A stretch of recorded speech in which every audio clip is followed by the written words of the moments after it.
Nabanggit niyo mga 4 million ang beneficiaries po nito, no po, ASEC Romel. So gaano kalaki ang budget na nakalaan dito? Saan po sinurse out ng DSWD ang budget, karagdagang budget para dito?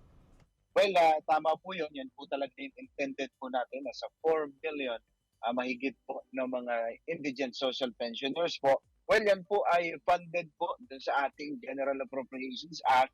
Ito tandaan po natin noong 2022 pa lamang po ay batas na po yung pag-increase ng funds para doon sa ating mga social pensioners. But then, hindi naman po napopondohan pa through the financial limitations po ng national government. But this year, ay ito po finally napondohan na from 25 billion pesos, na doble na po ito sa 49.8 billion pesos. So kaya po nating accommodate na yung 1,000 pesos na po na monthly stipend na tinatawag po natin para sa ating mga social pensioners.